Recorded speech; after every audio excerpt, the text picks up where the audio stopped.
اللہ الرحمن الرحیم ربی اشرح لی صدری ویسر لی امری واحلل عقدۃ من لسانی یفقهوا قولی ربی زدنی علما اللہم فقہنی فی الدین۔ چلیں جی آیت نمبر 56 پہ چلتے ہیں، سورہ الانعام کی۔ اس میں اللہ تعالیٰ کیا کہہ رہے ہیں؟ قل انی نہیت ان اعبد الذین تدعون من دون اللہ قل لا اتبع اہواءکم۔ تو بیسیکلی حضور صلی اللہ علیہ وسلم سے کہا جا رہا ہے کہ وہ کفار سے کہہ دیں، کیونکہ دیکھیں یہ مکی سورہ ہے، لیٹ مکی سورہ ہے، تو 10 سال تک کا عرصہ تقریباً ہو چکا ہے کہ وہ توحید کا میسج دیتے ہوئے نا، اور وہ مان ہی نہیں رہے۔ اور اللہ تعالیٰ کہہ رہے ہیں کہ ان کو کہہ دو کہ جن کو تم اللہ کے صفا پکارتے ہو وہ مجھے ان کی عبادت سے منع کیا گیا ہے، یعنی کہ میں منع کر دیا گیا ہوں اس کی عبادت سے جن کو تم پکارتے ہو۔ یعنی یہ نہیں کہ کہا گیا کہ جن کی تم عبادت کرتے ہو تدعون من دون اللہ، یعنی کہ جن کو تم پکارتے ہو، کیونکہ یہ پکارتے تھے نا ان کو اللہ کے علاوہ۔ تو یعنی کہ کافر جب ہر قسم کا ٹارچر، مشرکین مکہ، لالچ، آفر، ہر چیز کر چکے تھے نا، آخر وہ اس بات پہ آ گئے کہ کمپرومائز کر لیتے ہیں کہ آپ ہمارے بتوں پہ ہاتھ رکھ دیں اور یا اللہ تعالیٰ کا ایک وہ اندر کعبہ کے رکھ دیں، ہم اس کو مان لیتے ہیں اور آپ ہمارے بتوں کو بھی مان لیں، تو ایکسیپٹ کر لیں، تو کمپرومائز کر لیتے ہیں۔ تو اللہ تعالیٰ نے پھر یہ بتایا ہے کہ تم جو پکارتے ہو وہ مجھے تو اس بات سے منع کیا گیا ہے کہ آپ کہ کسی اور کی عبادت کیجیے، یعنی شرک تو بالکل الاؤڈ نہیں ہے، بالکل بھی الاؤڈ نہیں ہے۔ اور آگے کیا ہے؟ اور یہ بھی کہہ دو کہ میں تمہاری خواہشوں کی پیروی نہیں کروں گا، یعنی قل لا اتبع اہواءکم، یعنی کہ تمہاری خواہشات کی پیروی نہیں کر سکتا۔ تو اور اگر ایسا کیا تو وما انا من المہتدین، یعنی کہ تو گمراہ ہو جاؤں گا اور ہدایت یافتہ لوگوں میں نہ رہوں گا، یعنی کہ ایسا کیا تو ہدایت والوں میں سے نہیں رہوں گا۔ یعنی کہ ہدایت یہ ہے کہ ہم نے شرک نہیں کرنا۔ دیکھیں آج مسلمان کیا کرتا ہے، وہ شرک اس طرح تو نہیں کرتا جیسے کہ اللہ کے ساتھ کسی کی عبادت کرے یا کسی کو دعاؤں میں پکارے، لیکن صفات میں کرتا ہے، جیسے کہ پیروں کے پاس چلے گئے جی انہوں نے ہمیں ٹھیک کیا ہے، یا کہ جی داتا دربار چلے گئے ان سے مانگا تھا، اس جگہ جا کے مانگا تھا تو ملا۔ اللہ تو ہر جگہ ہے اور اللہ آپ کی ہر جگہ سن سکتا ہے، اور ایک اسپیسیفک جگہ آپ نے کیوں فکس کر دی ہے جبکہ ایسا کچھ ہے ہی نہیں؟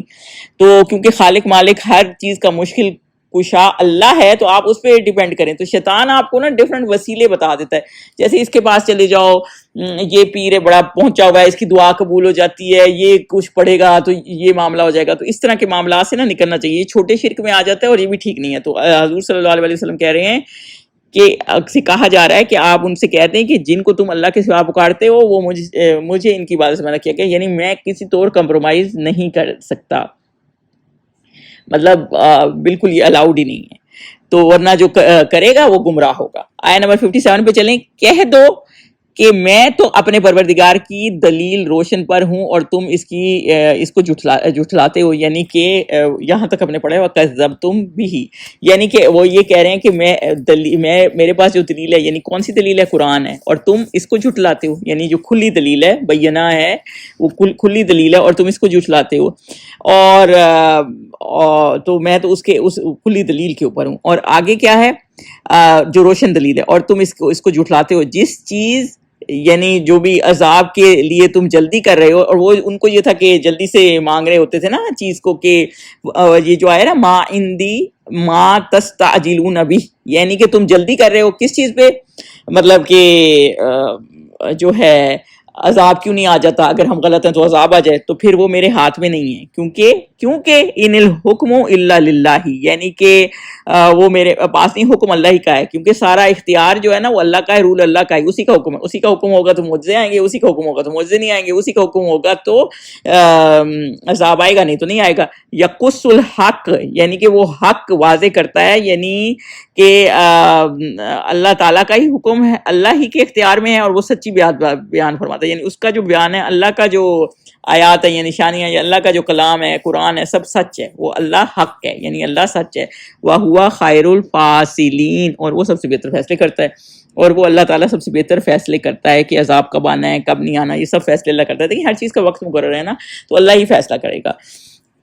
ابو جہل جو تھا وہ جب بدر کے ہونے والی سے پہلے خلاف کعبہ کو پکڑ کے کہہ رہا تھا کہ اس نے دعا کی کہ اگر ہم یہ حق پہ ہیں تو، اور اگر ہم حق پہ نہیں ہیں تو ہمارے اوپر عذاب آ جائے، لیکن عذاب آیا نہیں، لیکن بدر کے مقام پہ ان کو صلہ مل گیا. لیکن یہی والا مسئلہ ہے نا کہ وہ اللہ تعالیٰ ہی فیصلہ کرے گا کب ان کو پکڑے جانا ہے، لیکن وہ اپنے آپ کو اتنا حق پہ سمجھتے تھے. تو اس میں بیسیکلی اللہ تعالیٰ حضور صلی اللہ علیہ وسلم سے کہا جا رہا ہے کہ آپ ان سے کہتے ہیں کہ آپ تو ہدایت پہ ہیں، اور تم جو ہدایت کی چیز کو جھٹلاتے ہو اور جس چیز کے لیے تم جلدی کرتے ہو کہ عذاب آ جائے اگر ہم غلط ہیں تو یہ ہو جائے، تو یہ اللہ ہی فیصلہ کرنے والا ہے، کیونکہ ہر چیز کا فیصلہ اللہ تعالیٰ ہی کرتا ہے. 58 پہ چلیں. آگے کیا ہے، کہہ دو کہ جس چیز کے لیے تم جلدی کرو، یعنی جو ان کے پاس تھا کہ عذاب کیوں نہیں آ رہا، تو جو بھی معجزات اور جن کے لیے جلدی کر رہے ہو تم جلدی کرو، اگر وہ میرے اختیار میں ہوتی تو مجھ میں اور تم میں فیصلہ ہو چکا تھا. یعنی کہ یہ نا لقضی الامر بینی و بینکم، یعنی اگر میرے اختیار میں ہوتی تو میں فیصلہ ہو چکا تھا. یہ ظاہر سی بات ہے، انسان تھے حضور صلی اللہ علیہ وسلم، تو پھر تو آپ وہ فیصلہ انسان کے ساتھ کوئی برا کرتا ہے تو بندہ کہتا ہے اس کو ابھی اللہ تعالیٰ دکھا دے کہ یہ غلط ہے. لیکن اللہ تعالیٰ کیا ہے، اللہ تعالیٰ مہلت دیتا ہے، کیونکہ اللہ تعالیٰ اینڈ تک جانتا ہے نا کہ آخر کیا ہونے والا ہے اور کب اس سے سدھر بھی جانا ہے. کہیں سدھر بھی گئے، کہیں کنورٹ بھی ہو گئے بعد میں. تو میں اگر میرے اختیار میں ہوتا تو وہ کہتے مجھ میں اور تم میں فیصلہ ہو چکا ہوتا. اور اللہ ظالموں سے خوب واقف ہے، یعنی یہ تمہارے درمیان جو تم حرکتیں کر رہے ہو یہ سب ظلم ہے، یعنی غلط چیز کو، غلط بات پہ انسسٹ کرنا بھی نا ظلم ہی ہوتا ہے. تو اللہ تعالیٰ ہی ہے جو مہلت دیتا ہے انسان کو، بھلے کافر بھی ہیں، دیکھیں کتنوں کو رزق دے رہا ہے. تو اللہ جانتا ہے کہ اللہ کو پتہ ہے کس کو مہلت دینی ہے اور کس کو نہیں دینی. تو یہ اللہ اس چیز سے خوب واقف ہے، اللہ ظالموں سے خوب واقف ہے. یعنی اللہ تعالیٰ جانتا ہے کس کو ابھی مہلت دینی ہے، کس کو ابھی ٹائم دینا ہے، جو اتنا کفر کر رہے ہیں یا نا انصافی کر رہے ہیں کس کو کتنا ٹائم دینا ہے، یہ اللہ بہتر جانتا ہے. انسانوں کے ہاتھ میں ہو تو دیکھیں آپ ہمارا دیکھ لیں، حضور صلی اللہ علیہ وسلم کا تو ایک معاملہ، ایک عام انسان کا دیکھیں، آپ کے ساتھ کوئی برا کرتا ہے آپ کہتے ہیں ابھی اس کو ابھی سبق مل جائے. لیکن اللہ تعالیٰ کا ایک معاملہ ہوتا ہے، ٹائم لگتا ہے. کتنے لوگوں کے ساتھ زیادتی کی ہوتی ہے، انہیریٹنس کھائی ہوتی ہے، زمینیں جدادیں ان کی لوٹی ہوتی ہیں، لیکن وہ چل رہے ہوتے ہیں. لیکن کیونکہ اللہ تعالیٰ نے ایک ٹائم مقرر کیا ہوا ہے نا بدلے کا، تو اللہ تعالیٰ اپنے حساب سے لیتا ہے. ہمارا اب انسان کا بس چلے تو وہ کہے کہ ابھی یہ سبق سیکھ جائے، تو یہ اللہ تعالیٰ کی ہی مرضی ہے، کیونکہ اللہ تعالیٰ کا ہی سارا حکم چلتا ہے. آیت نمبر 59 پہ چلیں. اور اسی کے پاس غیب کی کنجیاں ہیں، یعنی اب علم پہ اللہ تعالیٰ بتا رہے ہیں نا، علم کی بات ہو رہی ہے کہ اللہ تعالیٰ یہ کہہ رہے ہیں کہ اللہ کے پاس چابیاں ہیں غائب کی. اب کوئی نہیں جانتا وہ غائب جو ان نون چیزیں ہیں وہ کہاں ہیں، ان کا کوئی چابیاں ہیں یا کس طرح، مطلب یہ اس طرح اللہ تعالیٰ نے بیان کیا ہے کہ اس کی سارا کچھ غائب کا یعنی وہ اللہ ہی جانتا ہے. اللہ کے پاس کچھ نہیں، یعنی سب اللہ کو ہی پتہ ہے. تو صرف اسی کے پاس ہے، یعنی صرف وہی جانتا ہے، سوائے اللہ کے غیب تک یعنی کسی کی ریچ نہیں ہے. تو یعلموہا الا ہوا ہے نا، جن کو اس کے سوا کوئی نہیں جانتا، یعنی اس کا علم صرف اللہ تعالیٰ کے پاس ہے. تو حدیث پاک کیا ہے کہ جو غائب کی 5 چیزیں ہیں نا وہ تو کوئی نہیں جان سکتا. پہلا ماں کے پیٹ میں کیا ہے، اب آپ کہیں گے کہ الٹرا ساؤنڈ کریں تو پتہ چل جاتا ہے کہ بیبی گرل ہے کہ بیبی بوائے ہے، نہیں وہ تو بعد میں پتہ چلتا ہے نا. اللہ کو تو اس وقت پتہ ہوتا ہے جب وہ ابھی شروع پروسیس ہوتا ہے پریگننسی کا. لیکن اب وہ مشینیں بھی اللہ کے ہی طرف سے، لوگوں کو اللہ تعالیٰ نے اتنی عقل دی ہے کہ وہ پہلے سے کچھ مہینے پہلے جان لیتے ہیں. شروع سے وہ بھی نہیں جان سکتے. دوسرا کیا کہ فیوچر کا، کل کیا ہونا ہے. آپ ہو سکتا ہے اتنا پلان کر کے جائیں کہ صبح میں نے یہاں جانا ہے وہاں جانا ہے، کچھ ایسا ہو جائے کہ آپ کر ہی نہ سکیں وہ. تیسرا بارش کب ہوگی، اتنا موسم ہوتا ہے بعض خراب لگتا ہے ابھی بارش ہو جائے گی اور بارش نہیں ہوتی. اور چوتھا کہاں مرے گا کوئی، کس کی موت کہانی ہے کسی کو پتہ نہیں ہے. کوئی اچانک مر جاتا ہے، کوئی اتنا بیمار ہوتا ہے اور وہ رہ جاتا ہے. اور کوئی ایک کپل تھا کووڈ کے دنوں میں، وہ اتنا عورت اتنی بیمار رہتی تھی، اس کو ہر طرح کی بیماری تھی، اور مرد اتنا صحت مند تھا اور وہ ہسبینڈ اس کا فوت ہو گیا اور عورت رہ گئی. تو یہ اللہ تعالیٰ جانتا ہے کہ کون کب مرے گا اور کس سے مرے گا، یہ اللہ تعالیٰ ہی جانتا ہے. اور 5واں قیامت کب آئے گی. تو یہ چیزیں نا یہ اللہ تعالیٰ ہی جانتا ہے. اور جو بھی یہ ہمیں شوق ہوتا ہے فیوچر جانے کا، اور حدیث پاک کا مفہوم ہے، جو کسی فیوچر ٹیلر کے پاس جاتا ہے نا، جو نجومیوں کے پاس، 40 دن کی اس کی نمازیں جو ہے نا قبول نہیں ہوتی. یعنی سوچیں اتنی بری بات ہے. اور نماز کی اس طرح قضا بھی نہیں ہے، جب نمازیں قبول نہیں ہوں گی تو کتنا یہ نقصان ہو جائے گا. تو یہ کہ ہمیں ہوتا ہے کہ شادی کب ہوگی یہ کوئی حساب لگا کے بتا دے، یا کس کی عمر لمبی ہے چھوٹی ہے، یا اس طرح لوگ نجومیوں کا ان پاکستان یا اس طرح کے ملکوں میں تو بہت کاروبار چل رہا ہے، اور یہ بالکل غلط ہے.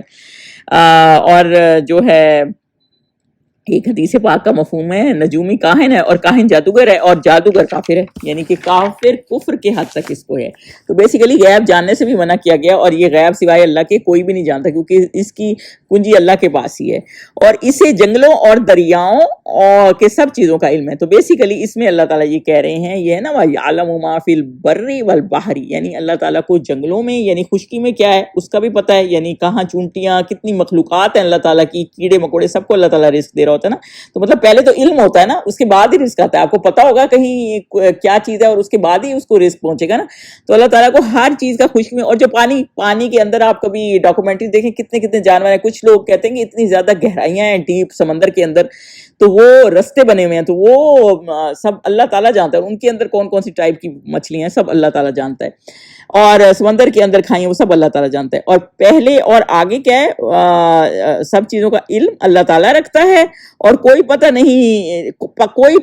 نہیں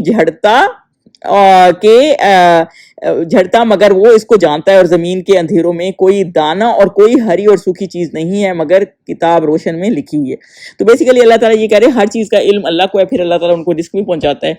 اور نہیں گرتا کوئی پتہ، یعنی کوئی چیز نہیں گرتی لیکن اللہ تعالیٰ جانتا ہے. اب آپ یہ خود سوچیں، جب ٹائٹینک کا جہاز بھی ڈوبا تھا، لوگ وہاں ڈوب رہے تھے، کسی کو پتہ نہیں تھا، کیونکہ اندھیرا اس وقت اس طرح کمیونیکیشن کا سسٹم بھی نہیں تھا. اور وہ بھی تو بعض بار ڈسکنیکٹ ہو جاتا ہے سمندر کے درمیان، کیا ہو جاتا ہے، آپ کا جہاز کھڑا ہے، اوپر بھی اندھیرا ہے، رات ہے، اور نیچے پانی ہے، لیکن اللہ تعالیٰ کو پتا ہوتا ہے کہ کس نے یہاں مرنا ہے اور کس نے اس جہاز میں سے بھی بچ جانا، اور جو لوگ بچ گئے تھے ان کو اللہ تعالیٰ نے سیو کر دیا تھا. تو یہی بات ہے کہ اللہ تعالیٰ کو سب چیز کا علم ہے، اور اللہ تعالیٰ ہی رزق پہنچاتا ہے. اور کوئی پتا بھی گرتا ہے، یعنی کوئی ذرا سی چیز بھی گرتی ہے، سوچیں ایک درخت میں کتنے پتے ہیں، ہم تو گن بھی نہیں سکتے، وہ بھی گرتا ہے نا تو وہ بھی اللہ تعالیٰ کو پتا ہے کہ وہ کہاں گرا ہے. اور اللہ تعالیٰ کو ہر چیز کا علم ہے. اور زمین کے تہ میں اندھیروں میں کوئی دانا، جب ایسے گرے پڑے ہوتے ہیں دانے جنگلوں میں اندھیروں میں، اور اس کے اندر سے سوچیں بیج ہوتے ہیں تو کتنا بڑا درخت نکل آتا ہے، اور کتنے کیڑے زمین کے اندر پھر رہے ہوتے ہیں جو اتنا پروسیس کرتے ہیں جس سے وہ پورا درخت نکل آتا ہے. انسان تو قبر سے نہیں نکل سکے گا جب اگر مر جائے گا. تو اللہ تعالیٰ ہر چیز کا علم رکھتا ہے. حضرت لقمان نے کیا اپنے بیٹے کو نصیحت کی تھی، اللہ تعالیٰ کے رائی کے دانے کے برابر بھی چیز اگر چھپی ہے نا، وہ اللہ سے چھپی ہوئی نہیں ہے، اللہ تعالیٰ ہر چیز جانتا ہے. اور آگے اللہ تعالیٰ یہ کہہ رہے ہیں کہ نہ کوئی تر، یعنی کہ یہ نا رتب ولا یابس الا فی کتاب مبین، نہ کوئی ہری اور نہ سوکھی، یعنی کہ نہ کوئی تر یعنی مچھلی، کوئی ایسی مخلوق جو پانی کی ہے، مچھلی ہو گئی، پلانٹس ہو گئے، پانی کی جو مخلوق ہیں جو پانی کے اندر ہے، نہ خشک چیز یعنی جو ڈرائی پلانٹس ہوتے ہیں، جو سوکھی ہوئی چیزیں ہوتی ہیں، مگر سب کا علم ہر طرح کی چیز، مطلب آپ اس کو یوں لکھ لیں، ہر طرح کی چیز کو اللہ کو پتہ ہے، اور وہ کتاب مبین میں لکھی ہوئی ہے. کتاب مبین سے کیا مراد ہے، لوح محفوظ میں لکھی ہوئی ہے، یا اس کا علم اللہ کو تعالیٰ، یعنی یہ اللہ کی معرفت ہے، ہر چیز کا اللہ تعالیٰ کو پتہ ہے. آیہ نمبر جو ہے وہ اب ہم چلتے ہیں 60 پہ. تو 60 میں اللہ تعالیٰ یہ فرما رہے ہیں کہ وَهُوَ الَّذِي يَتَوَفَّاكُم بِاللَّيْلِ وَيَعْلَمُ مَا جَرَحْتُم بِالنَّهَارِ ثُمَّ يَبْعَثُكُم فِيهِ لِيُقْضَىٰ أَجَلٌ مُّسَمًّى.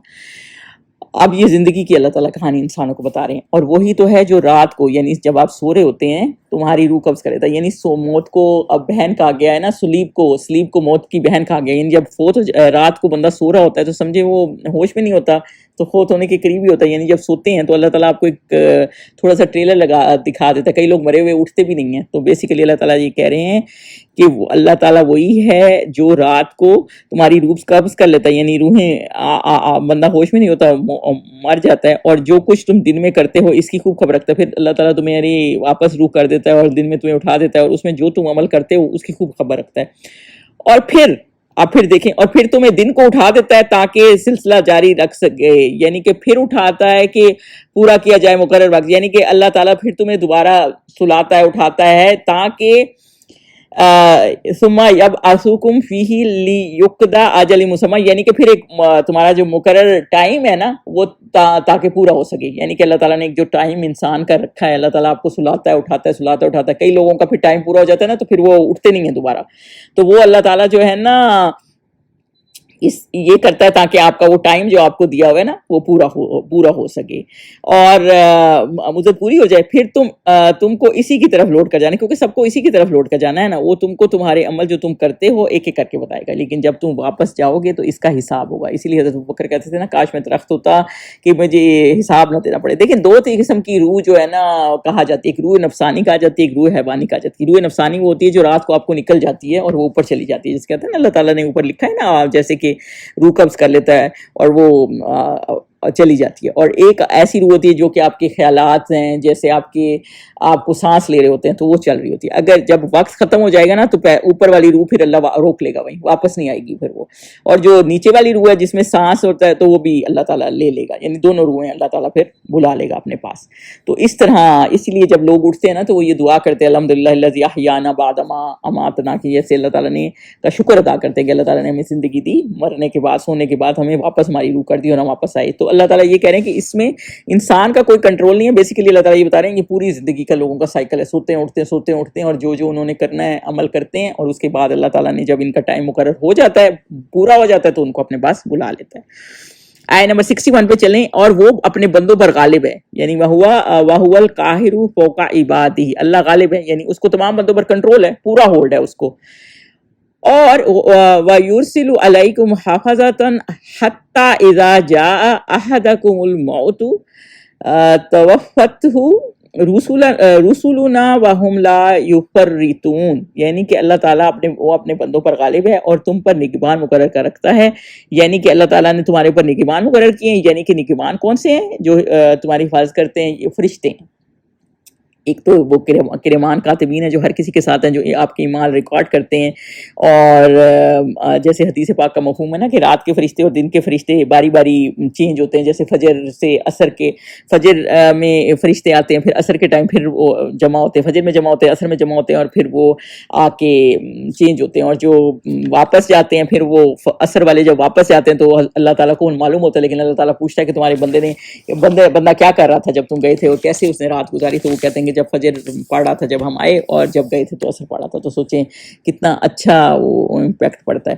تو یہ والا اس لیے اللہ تعالیٰ نے اپنی عبادت بھی رکھی ہے کہ اللہ تعالیٰ کے وہ بندے آپ کی نیکیاں لکھ رہے ہوتے ہیں. یہ بیسیکلی اللہ تعالیٰ اس سے بتا رہے ہیں. اور دائیں جانے والا فرشتہ جو ہوتا ہے وہ بائیں جانے والے فرشتے کا امیر ہوتا ہے انسان کے اوپر, جو کرمان کاتبین ہوتے ہیں. تو وہ جب کوئی بندہ گناہ کرتا ہے نا تو دائیں جانے والا بائیں جانے والے وہ کہتا ہے کہ ابھی رک جاؤ, شاید یہ توبہ کر لے. تو اس لیے اللہ تعالیٰ نے اس میں بہت وہ کیا. اور اگر نیکی کا ارادہ کرتا ہے اور نیکی نہیں کرتا تو ایک نیکی لکھی جاتی ہے, اور اگر نیکی کر لیتا ہے تو 10 نیکیاں لکھ دی جاتی ہیں. اور اگر گناہ کا ارادہ کرتا ہے تو کچھ نہیں لکھا جاتا, اور گناہ نہیں کرتا تو بھی کچھ نہیں لکھا جاتا. جب تک وہ گناہ کرتا نہیں ہے لکھا نہیں جاتا.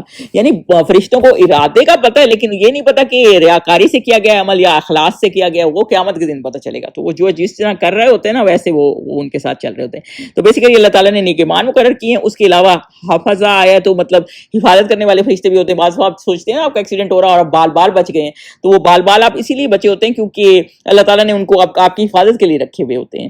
تو کئی فرشتے ایسے ہیں کہ آپ کی اللہ تعالیٰ نے حفاظت پہ معمور کیے ہیں, آپ کو باڈی گارڈ دیے تاکہ آپ سیف رکھیں, کیونکہ اللہ تعالیٰ نے ایک ٹائم مقرر کیا نا, تو اس وقت تک بچیں. جو آپ کی زندگی میں نہیں ہونا تو وہ نہیں ہوگا, بھلے آپ کتنے مصیبتوں میں گھر جائیں. سوچیں اتنا معاملے خراب ہوتے ہیں, ہم سن رہے ہوتے ہیں کہ کہیں اتنا زیادہ ظلم ہو گیا, وار ہوگی, لیکن ایک بچہ بچ گیا کیونکہ اس کی نہیں زندگی تھی ختم ہونے والی لکھی, اس کے لیے اللہ تعالیٰ نے بھی ٹائم رکھا ہوا تھا. تو یہ والا مسئلہ ہے, اللہ تعالیٰ نے جس کو بچانا ہوتا ہے نا تو وہ بچا دیتا ہے, کیونکہ اللہ تعالیٰ نے اس کے اوپر نگہبان مقرر کیے ہوتے ہیں. یہاں تک کہ جب تم میں سے کسی کی موت آتی ہے تو ہمارے فرشتے اس کی روح قبض کر لیتے ہیں. پھر جب موت آ جاتی ہے تو اللہ تعالیٰ پھر فرشتے بھیجتے ہیں جو آ کے ان کی روح قبض کر لیتے ہیں. جیسے ملک الموت آتے ہیں اور پوری ایک ٹیم ہے جو آتی ہے, اور وہ کسی طرح کی کوتاہی نہیں کرتے. یعنی کہ یہ نا وَهُمْ لَا يُفَرِّطُونَ, یعنی وہ کسی طرح کی کام میں کمی نہیں کرتے. یعنی کہ تھوڑی سی آدھی جان نکال رہی, آدھی رہ گئی, جیسے ہمارے کام ہوتے ہیں, آدھا کام کیا آدھا رہ گیا, نہیں وہ پوری طرح جان نکالتے ہیں, پوری طرح کرتے ہیں. اور یا یہ کہ اس کے چھوٹے بچے ہیں اس پہ ترس کھا لیں, وہ ترس بھی نہیں کھاتے. جب اللہ تعالیٰ کا حکم ہے نا بالکل ویسے کہ ویسے کرتے ہیں. یعنی پوری ٹیم آتی ہے ملک الموت کی اور ویسے کرتے ہیں.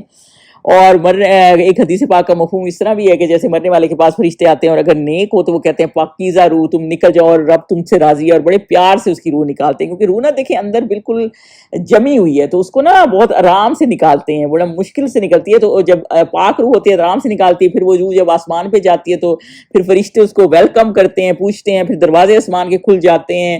پھر اوپر چڑھتی ہے، پھر وہ اوپر اللہ کے عرش کے پاس تک پہنچتا ہے اور پھر وہاں سجدہ کرتا ہے، پھر روح واپس آ جاتی ہے، اور بری روح جو ہوتی ہے وہ اس کو فرشتے کہتے ہیں خبیث روح تو نکل جا، سختی سے اس کو نکالتے ہیں، اور جب اوپر لے جاتے تو آسمان کے دروازے نہیں کھلتے اور واپس قبر میں پہنچ جاتی ہے۔ تو بیسیکلی یہ ایک پروسیس ہے جو روح کا ہے۔ اور کہیں تفسیر میں یہ بھی ملتا ہے کہ جو اچھی روح ہوتی ہے اس کے لیے ریشم خوشبو اور پھول کی جیسے بکے ٹائپ نہیں ہوتا وہ لے کے آ جاتے ہیں فرشتے، تو اور کسی طرح کا اس میں وہ نہیں کرتے، یعنی کہ اور اچھی روح کو سجین میں پہنچا دیتے ہیں، کسی طرح کی کمی نہیں کرتے، سوری اچھی روح کو علیین میں پہنچا دیتے ہیں، یعنی اچھے لوگوں کے ساتھ پہنچا دیتے ہیں، اور اچھے لوگ بھی ان کو مل کے خوش ہوتے ہیں۔ سوچے مومن کو کا اس طرح کا تعلق ہے کہ مل کے خوش ہوتے ہیں، اور جو برے ہوتے ہیں سجین جیل ہوتی ہے نا، تو ایسی جگہ پہ پہنچا دیتے ہیں، یعنی کہ جو اچھا ہوتا ہے نا اس کو وی آئی پی طریقے سے لے کے جاتے ہیں، اور دوسرا جو مجرم ہوتا ہے، اور اچھے اور مجرم میں بھی فرق ہوتا ہے۔ تو یہی اللہ تعالیٰ بتا رہے ہیں کہ یہ موت کا یہ ہوتا ہے، اور اللہ تعالیٰ جو نیک عمل کرتا ہے، اللہ کے احکامات کے مطابق چلتا ہے، اللہ تعالیٰ اس کو موت کے وقت بھی آنر کرتے ہیں، تو وہ آنر سے جاتے ہیں۔ 62 میں چلیں جی، ثم ردوا الی اللہ مولاہم الحق، تو سچا مولا یعنی مولا کیا ہوتا ہے؟ آزاد کرنے والا، یعنی ولی، آپ کا دوست جو ہے وہ اللہ ہی ہے۔ تو قیامت کے دن تمام لوگ اپنے مالک یعنی برحق اللہ کے پاس ہی جائیں گے، اللہ تعالیٰ کے پاس واپس بلائے جائیں گے، اور یہ کہ حکم اسی کا ہے، اور وہ نہایت جلد حساب لینے والا ہے، یعنی کہ اسی کے پاس فیصلے کا اختیار ہے، اور وہ تیز ہے حساب لینے والا، یعنی تمام مخلوق کا حساب اتنی دیر میں، کچھ تفسیر میں ملتا ہے ہو جائے گا جتنی دیر میں بکری کا دودھ دھویا جاتا ہے، یا پھر مطلب نصف دن تک، مطلب اللہ تعالیٰ جیسے سنتے ہیں نا حضرت آدم سے لے کے کتنے ابھی بھی کتنی اور جنریشنز بھی آنی ہیں، کتنے لوگ ہوتے ہیں، لیکن اللہ تعالیٰ سب کا جو ہے وہ حساب جلدی لے لیں گے، اور اللہ تعالیٰ یہ ہے کہ ضرور سوال کریں گے، تو جس کا حساب ہو گیا نا تو وہ بندہ پھنس گیا، تو اس لیے دعا کرنی چاہیے کہ اللہ تعالیٰ ہمارا حساب نہ کریں اور اللہ تعالیٰ ہماری بچت ہو جائے۔ تو بیسیکلی اس میں یہی ہے کہ جب قیامت کے دن تمام لوگ اپنے مالک برحق اللہ تعالیٰ کے پاس واپس بلائے جائیں گے، تو سن لو کہ حکم اسی کا ہے، اور وہ نہایت جلد حساب لینے والا ہے، یعنی اللہ کے مطابق بھی سارا کام ہوگا۔ اور ایک حدیث پاک ہے 3 خصلتیں ہوں گی جو تو حساب آسان ہوگا، یعنی جو محروم کرے اس کو دو، جو تمہیں محروم کرے اس کو دو، جو تعلق توڑے نمبر 2 اس سے جوڑو، نمبر 3 جو زیادتی کرے اسے معاف کر دو۔ تو یہ چیزیں بھی کچھ ایسی چیزیں ہیں جو آپ کا حساب جو ہے وہ آسان کر دیتی ہیں۔ 63 پہ چلیں، کہو بھلا تم کو جنگلوں اور دریاؤں کے اندھیروں کے سے کون مخلصی دیتا ہے کہ تم اسے عاجزی اور نیاز پنہانی سے پکارتے ہو؟ اگر اللہ تو ہم کو اس سے نجات بخشے تو ہم اس کی بہت شکر گزار ہوں گے۔ تو اب یہ اللہ تعالیٰ یہ بتا رہے ہیں، قل من ینجیکم من الظلمات البر والبحر، یعنی جب مصیبت میں تمہیں نجات کون دیتا ہے۔ بیسیکلی اللہ تعالیٰ جب خشکی میں بھی کبھی اندھیروں میں جنگلوں میں لوگ پھنس جاتے ہیں تو پھر اللہ کیسے یاد آ جاتا ہے کہ کہیں سے کوئی ہیلپ آ جائے، اور پانی میں جیسے کوئی جہاز ڈوب رہا ہے اور پانی میں کوئی وہ نہ ہو تو کیسے اللہ کو پکارتے ہیں۔ تو پھر کون ہے اس وقت تمہیں پکارتا ہو گڑ گڑا کر؟ انسان کی کمزوری کا پتہ چل رہا ہے کہ جب مشکل میں پھنس جاتے ہو تو کون بچائے گا؟ قبر کے اندھیرے سے بھی کون بچائے گا؟ تو کون تمہیں اس وقت بچائے گا؟ اس وقت تم گڑگڑا کے اللہ تعالیٰ کو بندے پکار رہے ہوتے ہیں۔ تو اگر نجات مل جاتی اور اگر اللہ تعالیٰ تمہیں بچا دیتا ہے، جب اس مشکل سے نکال دیتا ہے، مطلب پانی ڈوبنے لگتا ہے جہاز، جیسے اکرمہ بن ابی جہل تھا تو وہ ڈوبنے لگا تھا جہاز، اللہ کی سے دعائیں کرنے لگے تو پھر وہ بچ گئے، تو بعد میں مسلمان بھی ہو گئے تھے۔ تو وہی والی بات ہے، تو پھر کون اگر نجات مل جاتی ہے تو شکر، تو آپ سوچتے ہو اللہ تعالیٰ مجھے نجات دیتے کو میں اللہ کا بہت شکر ادا کروں گی، بہت شکر ادا کروں گی، لیکن اللہ تعالیٰ آپ کو مصیبت سے، بیماری سے، تکلیف سے، ہر چیز سے نکال دیتا ہے، لیکن لوگ پھر کیا کرتے ہیں؟ پھر ویسے ہو جاتے ہیں جیسے ہوتے ہیں۔ تو یہ اس وقت وہ یہ کہہ رہے ہوتے ہیں کہ کیونکہ انہیں پتہ ہوتا ہے کہ اس مشکلوں سے صرف اللہ ہی نکال سکتا ہے۔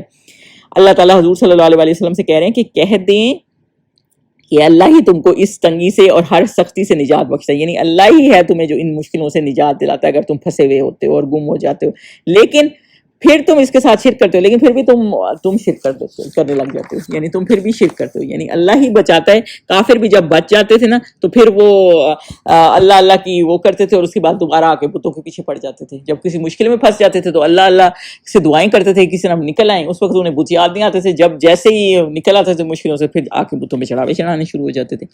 65 پہ چلیں، کہہ دو کہ وہ اس بات پر قدرت رکھتا ہے کہ تم پر اوپر کی طرف سے یا تمہارے پاؤں کے نیچے سے عذاب بھیجے۔ ابھی اس کو ذرا سلو لے کر چلیں. پہلے دیکھیں اللہ تعالیٰ کیا کہہ رہے ہیں, قل هو القادر علی ان یبعث علیکم عذابا من فوقہم او من تحت ارجلکم, یعنی کہ اللہ تعالیٰ ہی ہے جو نجات دینے والا ہے.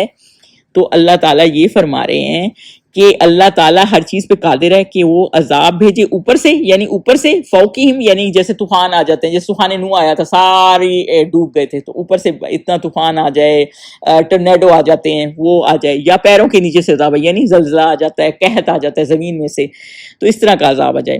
اور آؤ من تحت ارجلکم, اور پیروں کے نیچے سے کر لیا ہم نے. آگے آؤ یلبسکم شیعا, یا پھر اللہ گروہوں میں ڈال دے, شیعا مطلب گروپوں میں ڈال دے, فرقوں میں ڈال دے, تمہیں فرقہ فرقہ کر دے, یعنی شیعہ سنی کے جہاں جھگڑے ہو رہے ہیں گروپوں میں ڈال دے, اس طرح کے جھگڑے ہو جائیں. اور وَيُذِيقَ بَعْضَكُمْ بَعْضَ بَعْضٍ, یعنی اور ایک کو دوسرے سے لڑا کر آپس کی لڑائی کا مزہ چکھا دے, یعنی کہ ہر کوئی آپس میں لڑ رہا ہو, مطلب کسی کو کسی پہ کانفیڈنس نہ ہو, قتل و غارت ہو رہی ہو, مطلب وار کسی کنڈیشن ہوتی ہے. یہ عذاب کا ہوتا ہے نا کہ کوئی سیفٹی نہیں ہوتی, ہر جگہ فساد ہو, مطلب یہ بھی اللہ کے ایک عذاب کا طریقہ ہے. آج دیکھیں تو ہر جگہ جو ہے عذاب, یہ آج مسلمانوں پہ یہی عذاب آیا ہوا ہے. اگر سمجھیں اس بات کو تو ہر کوئی آپس میں لڑ رہا ہے, فرقے ہوئے ہیں, ایک دوسرے کی مسجد میں نمازیں نہیں پڑھ رہے, ایک دوسرے پہ کفر کے فتوے لگا رہے ہیں. ابن عباس کہتے ہیں کہ آپ صلی اللہ علیہ وسلم ایک مسجد میں آئے اور انہوں نے کہا کہ میں نے 3 چیزوں کی اللہ سے دعا مانگی ہے. نمبر 1, تمام امتوں کو جب یہ عذاب آیا ڈبونے کا, تو اللہ تعالیٰ جو ہے نا ہماری حضور صلی اللہ علیہ وسلم کی امت نہ ڈبوئے, یعنی ان پہ اس طرح پانی کا عذاب نہ آئے. دوسرا, قحط سالی بھی نہ آئے, یعنی زمین والا عذاب بھی نہ آئے جو ہے نا فوقہم و ارجلکم, نیچے والا عذاب بھی نہ آئے. تو یہ دونوں دعائیں قبول ہوئی ہوں. جو تیسرا کہ آپس میں پھوٹ نہ پڑے, تو یہ دعا حضور صلی اللہ علیہ وسلم کی قبول نہیں ہوئی. تو اسی لیے ایک عالم تھے تو وہ اتنا رو رہے تھے جب مرنے کے قریب تھے کہ انہوں نے کہا میں ساری عمر فرقے کا ساتھ دیتا رہا لیکن کبھی میں نے اسلام کی خدمت نہیں کی. تو بیسیکلی نا قرآن و سنت کے مطابق چلنا چاہیے, کسی کے وہ حساب نہیں چلنا چاہیے, کیونکہ ہمارے گائیڈ تو حضور صلی اللہ علیہ وسلم اللہ تعالیٰ نے خود ہی جب ٹیچر بھیج دیا تو پھر کسی اور کے پیچھے کیوں چلیں گے ہم, یہ سوچیں آپ. تو جب یہ آیت اتری نا تو آپ صلی اللہ علیہ وسلم نے دعا کی. ایک اور حدیث کا مفہوم بھی ہے, تو حضرت فوراً جبریل اترے اور انہوں نے کہا کہ جو ہے تفرقہ والی دعا جو ہے نا حضور صلی اللہ علیہ وسلم کے, جس سے پتہ چلتا ہے کہ قبول نہیں ہوئی. اور اللہ تعالیٰ آگے کیا ہے, انظر کیف نصرف الآیات لعلہم یفقہون, یعنی دیکھو ہم اپنی آیتیں کس طرح بیان کرتے ہیں پھیر کے تاکہ لوگ یفقہون, اسے سمجھ بھی. اللہ تعالیٰ ڈفرنٹ طریقے سے بیان کرتے ہیں تاکہ سمجھیں. اور اب آج آپ دیکھیں ہر جگہ لڑائیاں ہو رہی ہیں, مسجدوں میں لڑائیاں ہو رہی ہیں, 2 دینی لوگ جہاں ہوتے ہیں وہ آپس میں لڑ پڑتے ہیں, ایک دوسرے کو سپیریئر کرنے کے چکر میں رہتے ہیں. یہ نہیں کہ قرآن پھیلے, اسلام پھیلے. تو یہی اس چیز کو سمجھنا چاہیے اور ان فرقے بازیوں سے, ان چیزوں سے ہٹنا چاہیے. صرف دین کا کام کریں, اپنے طور پہ کریں اور اللہ کے لیے کریں گے نا, تو پھر آپ ایسے ہی ان چیزوں سے نکل جائیں گے. آیت نمبر 66 پہ چلیں. وَكَذَّبَ بِهِ قَوْمُكَ وَهُوَ الْحَقُّ, اور اس قرآن کو تمہاری قوم نے جھٹلایا, یعنی اللہ تعالیٰ یہ کہہ رہے ہیں کہ قرآن کو جھٹلایا آپ صلی اللہ علیہ وسلم کی قوم میں, حالانکہ یہ تو حق تھا, حالانکہ یہ وہ سراسر حق تھا. یعنی قومُكَ وَهُوَ الْحَقُّ قُلْ لَسْتُ عَلَيْكُمْ بِوَكِيلٍ, کہہ دو کہ میں تمہارا داروغہ نہیں ہوں, یعنی تمہارا کوئی وکیل نہیں. وکیل کیا ہوتا ہے؟ جو تمہارے لیے مقدمہ لڑتا ہے. تو میں آپ کے لیے کوئی مقدمہ لڑنے والا نہیں ہوں, یعنی کہ یہ تمہارا مسئلہ اپنا ہی, اپنے ذمہ دار, تم خودوں میں ذمہ وار نہیں ہوں. یعنی کہ دیکھیں یہ آج بھی پوری کی پوری ہمارے اوپر آ رہی ہے. تو اللہ تعالیٰ کہہ رہے ہیں جنہوں نے جس نے قرآن کو جھٹلایا اور حالانکہ یہ حق تھا, یہی بہت بڑا معجزہ تھا. تو حضور صلی اللہ علیہ وسلم کا کام تو صرف بتانا تھا, کوئی وہ تمہارے اوپر داروغہ نہیں ہوں میں, وہ کہہ دیں ان سے. 67 پہ کوئی وکیل نہیں ہوں تمہارا کہ جا کے وہ کہتے ہیں نا, جیسے کرسچن کہتے ہیں حضرت عیسیٰ ہماری آ کے وہ کریں گے, کیا کہتے ہیں, سفارش, اور ہمارے سارے گناہ اپنے سر لے لیں گے اور ہم بخشے جائیں گے اگلے جان. تو ایسا کچھ بھی نہیں ہے. تو یہی اللہ تعالیٰ بتا رہے ہیں کہ وہ صرف بتانا, حضور صلی اللہ علیہ وسلم کو میسج پہنچانے کے لیے بھیجا گیا تھا. آگے جو عمل کرتے ہیں نا, ہر بندہ اپنے حساب کا خود ذمہ دار ہوگا. 67 پہ چلیں. ہر خبر کے لیے ایک مقرر وقت مقرر ہے اور تم کو عنقریب معلوم ہو جائے گا. یعنی اللہ تعالیٰ یہ کہہ رہے ہیں ہر خبر کا, یعنی وقت مقرر ہے ہر خبر کا. لِكُلِّ نَبَّإٍ مُسْتَقَرٍ, یعنی کہ جیسے قیامت ہے, مثال لے لیں, قیامت کا ایک وقت مقرر ہے. وہ کہتے تھے عذاب کا آئے گا, عذاب کا آئے گا, اس کا بھی ایک وقت مقرر ہے. قیامت کا, عذاب کا, ہر چیز کا وقت مقرر ہے. اور جب سزا کا, جزا کا, ہر چیز کا وقت مقرر ہے. اور وَسَوْفَ تَعْلَمُونَ, یعنی کہ ان قریب تم جان جاؤ گے, یعنی جلدی تمہیں پتہ چل جائے گا. جیسے بدر آ گئی, ان کو پتہ چل گیا کہ ان کے بڑے بڑے لیڈر مارے گئے, ان کو لگا کہ یہ بہت کامیاب ہو جائیں گے. تو اللہ تعالیٰ کا نا ہر چیز کا وقت, ان سے بدلہ لینے کا بھی, ابو جہل نے کتنے ظلم ڈھائے تھے, بدلہ لینے کا بھی ایک وقت مقرر کیا تھا. تو وہ وقت آیا تو پھر ہی وہ ختم ہوا. تو اللہ تعالیٰ نے ہر چیز کا وقت مقرر کیا. 68 پر چلیں. اور جب تم ایسے لوگوں کو دیکھو جو ہماری آیتوں کے بارے میں بہودہ باتیں کر رہے ہیں تو ان سے الگ ہو جاؤ. تو بیسیکلی اس میں کیا ہوا جا رہا ہے کہ اللہ تعالیٰ یہ بتا رہے ہیں کہ جب یہ دیکھیں کہ کوئی ایسی جگہ ایسی محفل ہے, دیکھیں ہمارے لیے بھی یہ جب لوگ بحثیں کر رہے ہیں, آیات پہ اعتراضات کر رہے ہیں, چاہے آپ صلی اللہ علیہ وسلم کے اوپر کہ حضور صلی اللہ علیہ وسلم کی شادیوں پہ یا حضور صلی اللہ علیہ وسلم کی پرسنالٹی پہ لوگ باتیں کر رہے ہوتے ہیں یا قرآن کے اوپر باتیں کریٹیسائز کر رہے ہوتے ہیں, تو آپ وہاں سے اعراض کر لیں, یہ ہے نا, تو فَأَعْرِضْ عَنْهُمْ یعنی کہ آپ وہاں سے اعراض کر لیں, وہاں سے ہٹ جائیں, واک آؤٹ سے کر جائیں اگر وہ ان سے الگ ہو جائیں, یہاں تک کہ وہ اور باتوں میں مصروف ہو جائیں, یعنی پھر جا کے بیٹھ سکتے ہیں جب وہ اور باتوں میں مصروف ہو جائیں, یعنی وہ ٹاپک ہٹ جائے. کیونکہ بعض دفعہ ایسی محفل ہوتی ہے نا کہ آپ ان کو وہاں بتا بھی نہیں سکتے, اور دوسرا یہ کہ آپ وہاں محفل میں بیٹھے ہوتے ہیں تو آپ بھی اس گناہ کا حصہ بن رہے ہوتے ہیں, کیونکہ یہ گناہ ہے نا, کیونکہ آپ کی غیرت تو برداشت نہیں کرتی کہ کوئی حضور صلی اللہ علیہ وسلم پہ یا اللہ تعالیٰ کے دین پہ باتیں کرے, تو آپ وہاں سے ہٹ جائیں. دوسرا اللہ تعالیٰ یہ کہہ رہے ہیں, اور اگر وہ ٹاپک ہٹا دیتے ہیں تو پھر آپ دوبارہ وہاں جا کے بیٹھ جائیں. اور اگر یہ بات شیطان تمہیں بلا دے تو یاد آنے پر ظالم لوگوں کے ساتھ نہ بیٹھو, یعنی کہ اگر شیطان اس وقت وہ باتیں کر رہے ہیں اور آپ کو یاد نہیں کہ آپ نے وہاں نہیں بیٹھنا ایسی محفل میں, کیونکہ آپ بھی اس کا حصہ نہیں بننا چاہتے, تو پھر بیٹھ جائیں, جیسے ہی یاد آئے تو پھر وہاں سے اٹھ کھڑے ہوں تو بیٹھ جائیں. یعنی پھر یہ نہیں کہ اب یہ ختم ہونے والی ہے تو 5 منٹ ہی رہ گئے تو میں بیٹھا رہا ہوں, نہیں, اگر آپ کو یاد آ جائے تو پھر وہاں سے اٹھ جائیں. انٹل انلیس کہ بہت مجبوری ہو کہ وہاں سے اٹھنا ہی پاسبل ہی نہیں ہے, تب تو گناہ نہیں ہے, لیکن اگر ایسا ہے کہ آپ اٹھ سکتے ہیں تو وہاں سے اٹھ جائیں, یعنی کہ ان ظالموں میں نہ بیٹھیں ورنہ آپ ان میں سے ہو جائیں گے. یعنی کہ ظالم کون ہوتے ہیں؟ جو ظالم کہا گیا کیونکہ مال قوم ظالمین, یعنی کہ جو آیات کا مذاق اٹھاتے ہیں, حق کی بات نہیں کرتے. تو اللہ تعالیٰ یہ کہہ رہے ہیں کہ کیونکہ بھول سے بیٹھے ہیں تو خیر ہے, کیونکہ حدیث پاک کا مفہوم ہے بھول اور خطا سے اللہ تعالیٰ نے حضور صلی اللہ علیہ وسلم کی امت کا درگزر کیا ہے, اور اس سے بھی درگزر کیا ہے جو زبردستی اسے منوایا جائے اور وہ دل سے کرنا چاہے. تو اللہ تعالیٰ یہ کہہ رہے ہیں کہ ایسی محفلوں میں ہم نے نہیں بیٹھنا, کیونکہ کئی مسلمان بھی آج بہت ٹاپک میں اس طرح کی باتوں کی ڈسکشن کرتے ہیں, تو ہم نے ایسی محفلوں میں نہیں بیٹھنا. 69 پہ کیا ہے, اور پرہیزگاروں پر ان لوگوں کے حساب کی کچھ بھی جواب دہی نہیں, ہاں نصیحت تاکہ وہ بھی پرہیزگار ہوں. تو اللہ تعالیٰ یہ کہہ رہے ہیں جو تقوی رکھتے ہیں, وما علی الذین یتقون من حسابہم, یعنی کہ من حسابہم یعنی کہ جو تقوی والے ہیں ان کی رسپانسبلٹی نہیں ہے, جو بچنا چاہتے ہیں نا تو ان کی ذمہ داری نہیں ہے, بس وہ اٹھ جائیں وہاں سے. اور دوسرا یہ ہے کہ وہ ہاں نصیحت کریں, یعنی کہ جب موقع ملے یا سائڈ پہ یا اکیلے ان کو یاد کرائیں, اللہ کی طرف بلائیں, کیونکہ دیکھیں تعلق توڑیں گے تو پھر لوگ مسلمان کیسے ہوں گے. تو بیٹھے وہاں خود نہ بیٹھے رہیں, جب یہ تھوڑی باتیں ماحول ٹھیک ہو جائے یا آپ وہاں سے ہٹ جائیں تاکہ آپ اس کا اثر نہ لیں, تو پھر آپ ان باتوں سے پیچھے ہٹ جائیں. اور آپ ہٹ جائیں اس وجہ سے اللہ تعالیٰ نے کہا, کیونکہ بعض ہو نا محفلوں کا اثر ہو جاتا ہے. ایک بچہ تھا, وہ کرسچن تھا, اس نے کہا کہ میں مسلمان تھا اور بہت اچھا مسلمان تھا, لیکن اس کا نالج اتنا نہیں تھا نا, لیکن اس نے جب کہا کہ میں ایک کرسچنوں کے ساتھ جو ہے نا ڈسکشن کروں گا, ڈسکشن میں بیٹھا تو خود ہی کرسچن ہو گیا, یعنی ان سے کنونس ہو گیا, کیونکہ خود کا نالج نہیں تھا. تو اس لیے منع کیا گیا کہ ایسی محفلوں میں جب تک کہ آپ کوئی بہت ایسے اسکالر نہیں ہیں جو ایسی بات کریں. 70 پہ چلیں.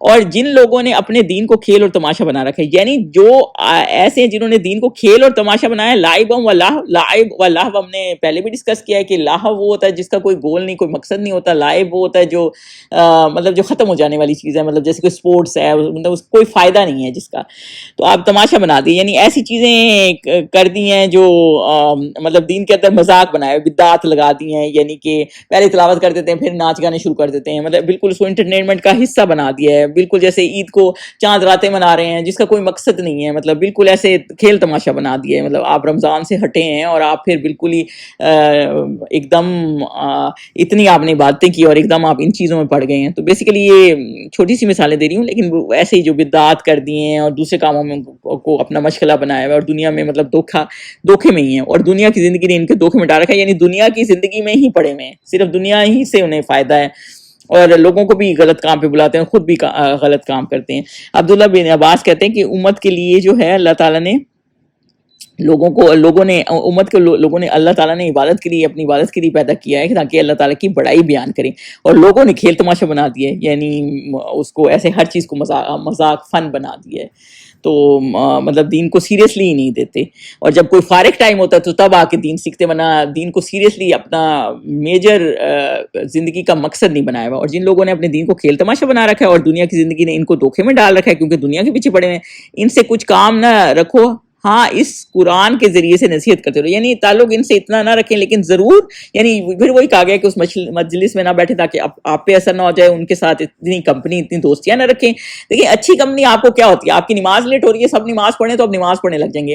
اور بری کمپنی ایسی ہوتی ہے کوئی نماز نہیں پڑھے تو آپ کہیں گے، اگر آپ پڑھتے بھی ہیں آپ کہیں گے پڑھوں گا، اور ہوتے ہوتے آپ کی نماز قضا ہی ہو جائے گی. نہیں تو پھر لیٹ تو ضرور ہو جائے گی، تو جو آپ کی عادت نہیں ہے. تو پھر وہ یہی بات ہے نا کہ اچھی کمپنی اچھا اثر ڈالتی ہے. تو یہ اللہ تعالیٰ بتا رہے ہیں کہ ان کو لیکن ریمائنڈ ضرور کراتے رہیں، یعنی اللہ کے بارے میں بتاتے رہیں، تو اور اچھی محفلوں میں بیٹھیں بیسیکلی. کیونکہ سورہ ہود 113 آیت میں بھی کیا ہے کہ ظالموں میں میل جول نہ رکھو، اس کا مفہوم اسی طرح ہے، ورنہ دوزخ کی آگ چھوئے گی، یعنی وہ ویسے ہی ہیں. اور ایک حدیث پاک کا مفہوم ہے جو متشابہات کے پیچھے پڑ جائے نا، متشابہات ہم نے سورہ بقرہ میں بھی ڈسکس کی ہیں، پہلے بھی ڈسکس کی ہیں، سورہ آل عمران میں، کہ اس میں یہ ہے کہ جو جن کا جیسے اللہ تعالیٰ کے ہاتھ ہیں تو اس میں پیچھے پڑ جائے ہاتھ کیسے ہیں، یہ کیسے ہیں، مطلب وہ جو چیزیں اللہ تعالیٰ نے ایکسپلین نہیں کی اس کو ویسے ہی رہنے دیں. ان کے پیچھے چڑھ جائیں نا، حدیث پاک کیا ہے جو ان کے پیچھے پڑے ہوں اس طرح کی باتوں کی ڈسکشن کرے کہ حوریں کیسی ہوں گی، وہ کیسے ہوں گے. یہ وہی لوگ ہیں جن سے اللہ نے کہا ہے کہ پرہیز کرو. بیسیکلی ان لوگوں کے ساتھ ان چیزوں میں کچھ نہیں رکھا اور کوئی فائدہ نہیں ہے. اگلے جہان جو اللہ تعالیٰ نے دینا ہے، بس ان کو بس قرآن کی نصیحت کرتے رہیں، لیکن ان کے ساتھ زیادہ تعلق نہ رکھیں. اور کوئی اپنے اعمال کی سزا میں ہلاکت میں نہ ڈالا جائے گا، اس روز اللہ کے سوا نہ تو کوئی اس کا دوست ہوگا اور نہ سوارش. تو بیسیکلی اللہ تعالیٰ یہ کہہ رہے ہیں کہ ان سے کچھ جو ہم نے یہ کہا نا ان کے دھوکے میں، ان کو دنیا نے دھوکے میں ڈال رکھا ہے، ان سے کچھ کام نہ رکھو. ہاں اس قرآن کے ذریعے ان کو نصیحت کرتے رہو تاکہ قیامت کے دن کوئی اپنے اعمال کی سزا میں ہلاکت میں نہ ڈالا جائے. کہ مطلب یہ آپ سے نہ کہا جائے کہ آپ نے ان کو بتایا نہیں، مطلب بتانا ضروری ہے. تو اللہ کا کوئی حق آپ جانتے ہیں نا تو وہ بتا دیں تاکہ قیامت کے دن اعمال کی سزا میں ہلاکت میں نہ ڈالا جائے. اور اس روز اللہ کے سوا نہ کوئی ان کو بچانے والا ہوگا، نہ کوئی دوست ہوگا، نہ سفارش کرنے والا ہوگا. جو بھی سفارش کرے گا وہ اللہ کے حکم سے ہی کرے گا. اور اگر وہ ہر چیز روئے زمین پر بطور معاوضہ دینا چاہے تو اس سے قبول نہ ہو. یہی لوگ ہیں، مطلب اگر وہ چاہیں گے کہ پوری دنیا ہی ان کو دے دے تو بھی وہ اللہ تعالیٰ وہ ان سے قبول نہیں ہوگی، یعنی کہ وہ پھر ان کو کوئی فائدہ نہیں ہوگا. وہی جو وہ کما کے لائے ہیں نا، جو انہوں نے آگے بھیجا وہی ان کے اعمال ہوں گے. یہی لوگ ہیں کہ اپنے اعمال کے وبال میں ہلاکت میں ڈالے جائیں گے، یعنی جو انہوں نے کچھ آگے بھیجا ہی نہیں، کوئی محنت ہی نہیں کی، تو پھر وہ اسی کی ہلاکت میں جائیں گے. اور ان کے لیے پینے کو کھولتا ہوا پانی اور دکھ دینے والا عذاب ہے، اس لیے کہ کفر کرتے رہے، یعنی کہ کیونکہ ان کے لیے کھولتا ہوا عذاب اور دردناک عذاب ہے، کیونکہ کفر کرتے رہے اور آیتوں کا مذاق اڑاتے تھے، دین کو کھیل تماشا بنایا تھا، یعنی سیریس نہیں لے دیا، یعنی کبھی دین کی طرف آگے کبھی نہیں. یعنی کوئی عمال کسی وجہ سے ہلاک نہ ہوگا، حق اللہ ہی ہے. اللہ ہی جو جتنا جس کا عمال ہے نا اس کو دے بھی دے گا. دوست اور کوئی سفارشی بھی اللہ کے سوا کوئی نہیں ہے، یعنی کوئی اور کسی کو نہ بدلہ دے سکتا ہے، بدلہ ہے تو اللہ ہی دے سکتا ہے.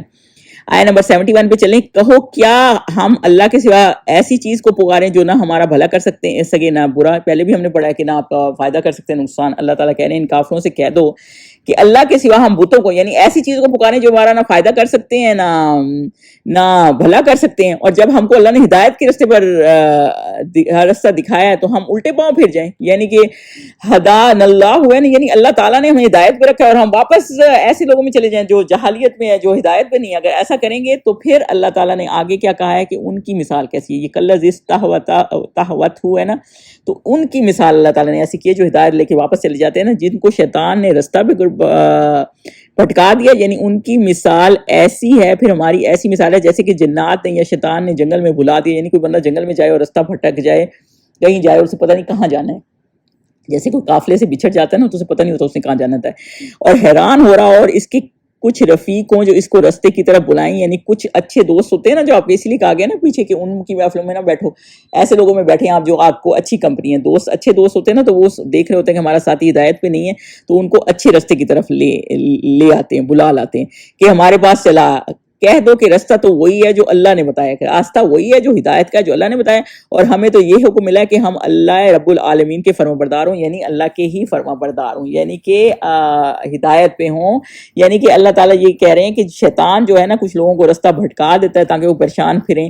جو اللہ کو چھوڑ دیتا ہے نا وہ پھر پریشان ہی پھرتا ہے، پھٹکتا ہی پھرتا ہے. اور جو اچھے ساتھی ہوتے ہیں وہ آپ کو ہدایت کی طرف بلاتے ہیں، اور جو برے ساتھی ہوتے ہیں وہ آپ کو اپنی طرف بلاتے ہیں، تو پھر آپ برے ہی رہ جاتے ہیں. تو بیسیکلی اس میں یہی ہے کہ کئی مسلمان جیسے دیکھا ہوگا آپ آپ نے مرتد ہو جاتے ہیں. تو اگر نیک ساتھی ہوں گے تو وہ آپ کو دوبارہ ہدایت کی طرف لے آئیں گے, اور اگر جو شیطان کے پیچھے چلنے والے ساتھی ہوں گے تو وہ آپ کو کہیں گے کہ اسی طرح ہی بھٹکے رہو. تو اللہ کی ہدایت ہی اصل ہدایت ہے, اور جس طرف برے لوگ بلا رہے ہوتے ہیں وہ ہدایت نہیں ہوتی. تو ہدایت تو اللہ ہی ہے, اور آپ صلی اللہ علیہ وسلم کہہ رہے ہیں کہ ہم نے اللہ کو ہی کے ہی فرما بردار ہیں, اور اللہ کو ہی سبمٹ کیا ہے, اور ہم اللہ تعالیٰ کے ہی فرما بردار ہیں.